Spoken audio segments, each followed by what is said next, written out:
In 2015, the world came together to endorse the 2030 Agenda for 17 Sustainable Development Goals. There was no doubt that it was highly ambitious and would require leaders around the world to be fully committed for the Sustainable Development Goals to be achieved within the projected time frame. 8 years on, the possibility of achieving the Sustainable Development Goals remains bleak for many countries, particularly the least developed countries. The difficulties in achieving the Sustainable Development Goals are numerous and further compounded by the coronavirus pandemic, the continued threat of climate change, and recently the Russian-Ukraine conflict.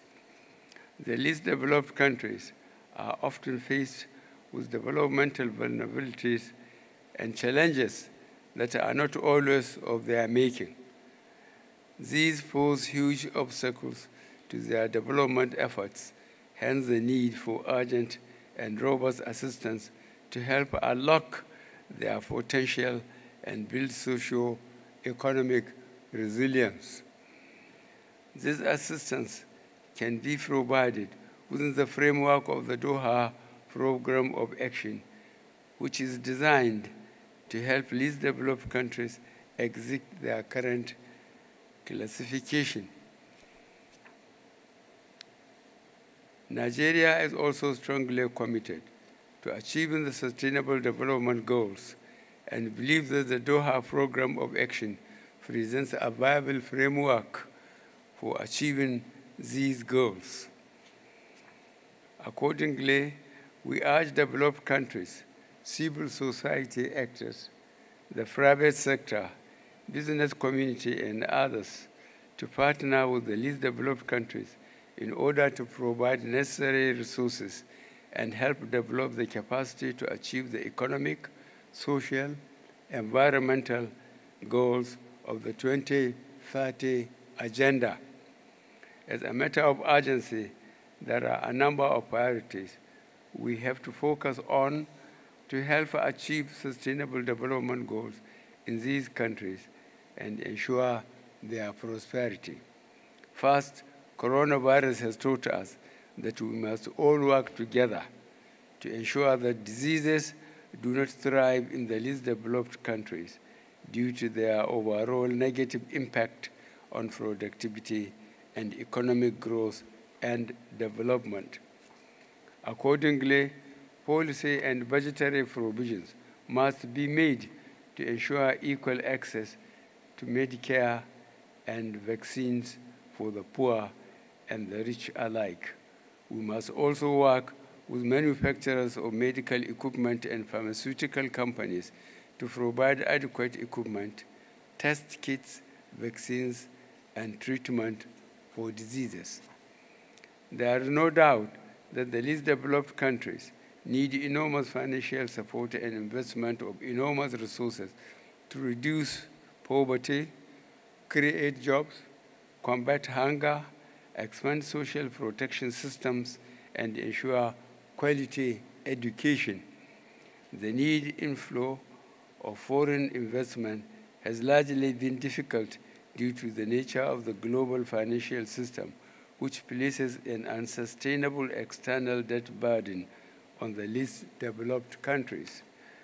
That is why Nigeria agrees with the United Nations Secretary General's description of the global financial system as an unfair debt architecture that not only charges poor countries much more money to borrow on the market than advanced economies, but downgrades them when they even think of restructuring their debt or applying for debt relief.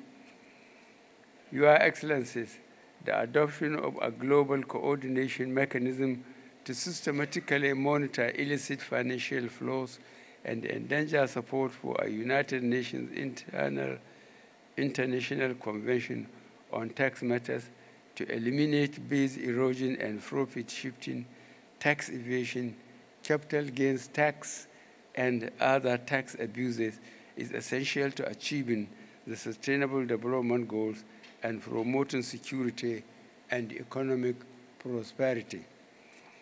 Your Excellencies, it is the hope of Nigeria that at the end of this conference, the Doha Program of Action will lead to the increase of exports from least developed countries through the facilitation of their access to foreign markets in line with World Trade Organization Trade Facilitation Agreement.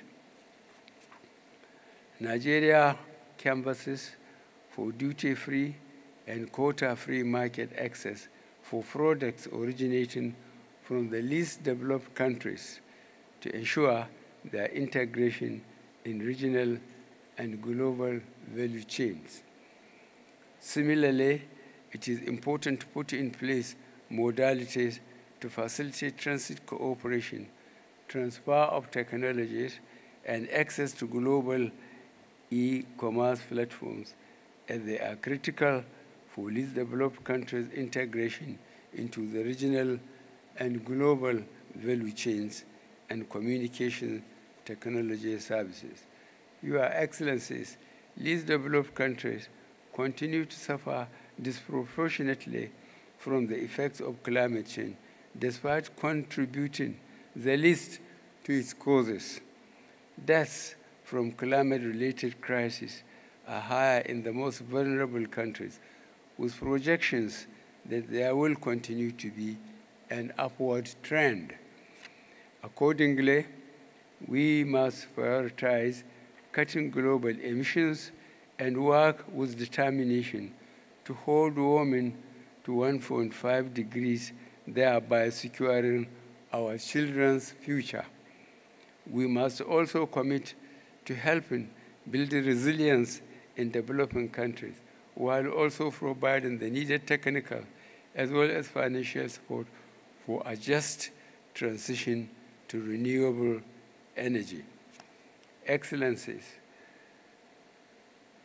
we must continue to focus on how best to ensure the provision of security, education, health, and other basic services for our people in order to guarantee a prosperous future for all.